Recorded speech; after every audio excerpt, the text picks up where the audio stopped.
So I want to talk about strength training and where things have gone over the years. I'm going to start this by talking about Dmitry Klokov, actually. Someone asked him uh, why the Americans are so bad at weightlifting and the Russians are still good. Um, that was like roughly the question. And his response was Arnold Schwarzenegger is the problem. And I happen to agree. And I will explain to you why. Um, So here's the deal. Klokov stated that Americans and Russians used to be neck and neck. They were both very, very strong. And then whenever Arnold became popular, Americans started focusing more on how they looked instead of how much they lifted. I think this is completely true. I think that in the United States we have a real focus on aesthetics, and everyone wants to have six-pack abs and they all want to look great. The truth is that you don't look like a bodybuilder when you're lifting the biggest and heaviest weights. Look at the world's strongest man. Most of those guys are fat. They're not really fat, but people would look at them and be like, "Oh, that guy's fat." Oh, whatever. Eddie Hall's fat. But in reality, like you're just not going to be that strong whenever you're shredded lean. I've been there. I cut to 135 for MMA, and my strength just took a nosedive. Um, I'm definitely stronger, when I'm in my, 155-ish range. That's where my body is better, and I'd probably be even stronger if I was 185. If I gained weight and put on some fat, I probably would actually be even stronger. So, you're not going to look like a cover model when you're at your best. However, there's a real focus on looking good that we have. It's not a bad thing. It's just that's why. Like, and people will sit there and be like, "Oh, well, it's because every other country's on steroids," but that's a ridiculous argument. Um, because I mean, they've got 12-year-olds that outlift us.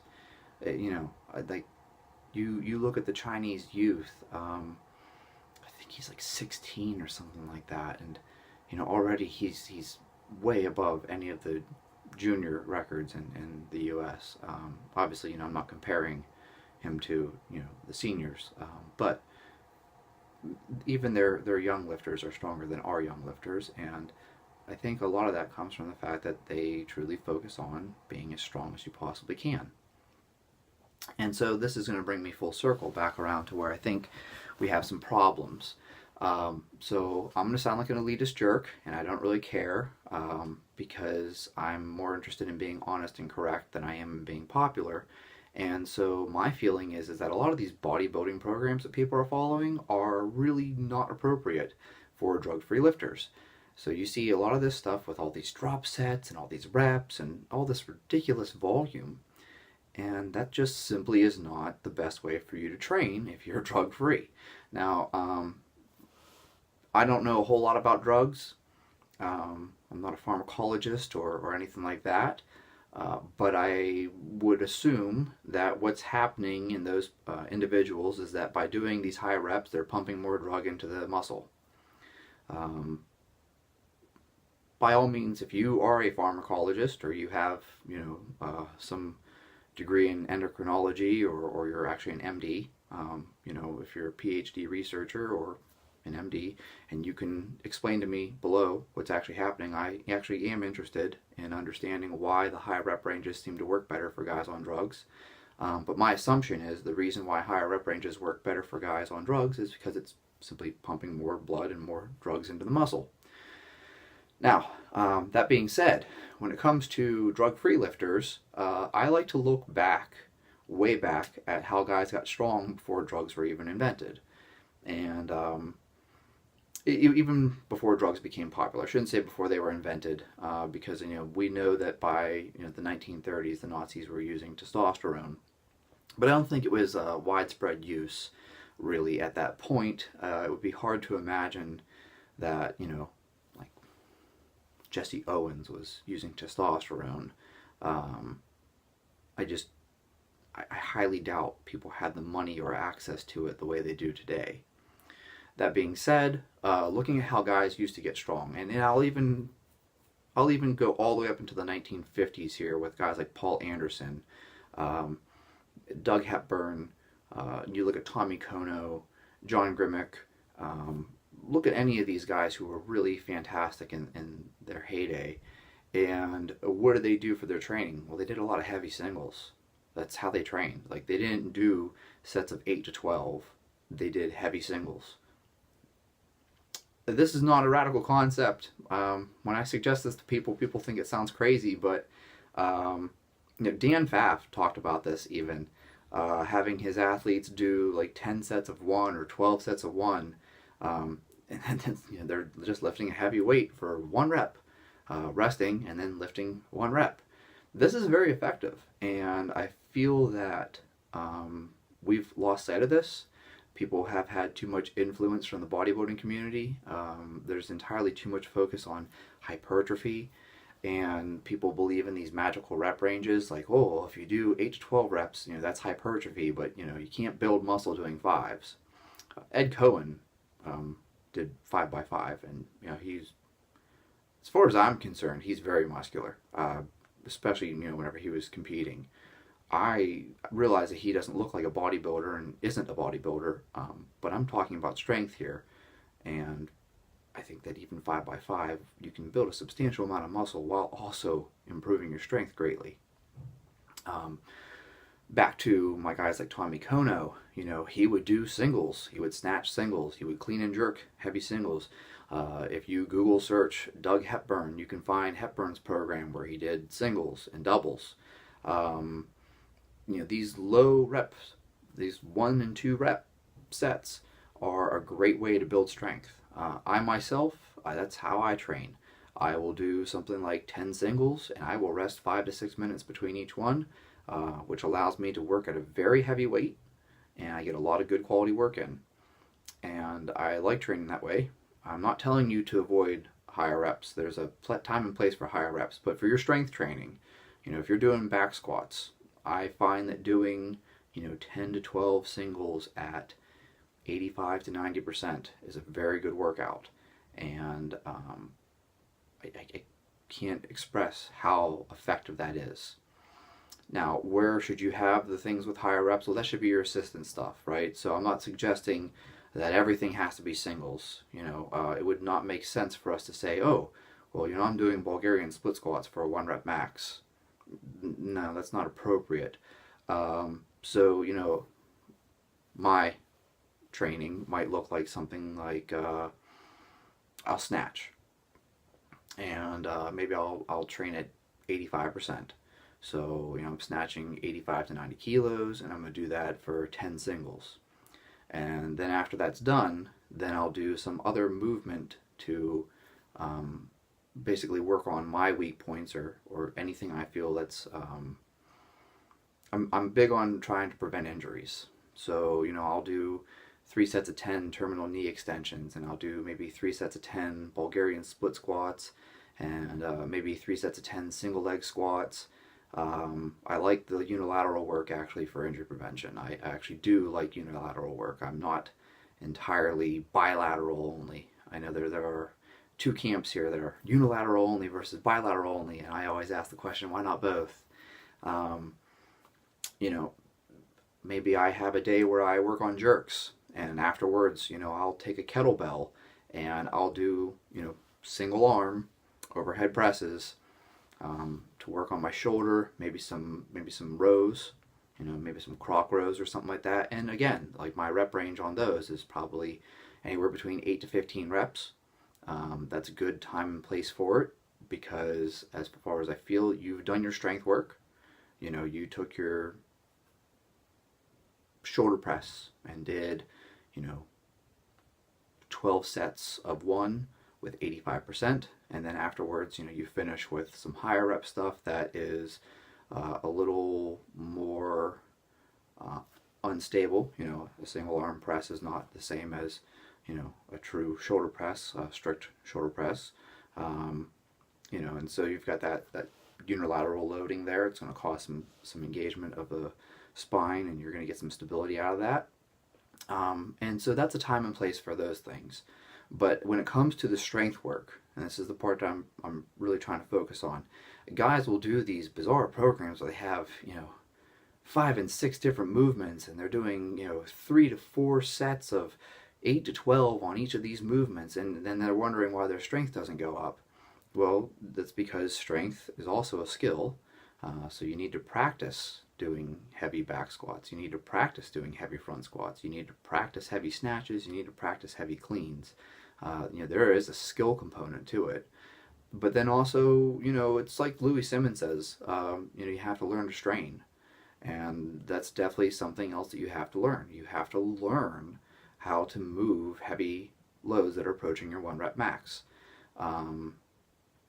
I'm not even opposed to his max effort method. I'm old. I don't like getting injured, so I don't like to test my 1 rep max.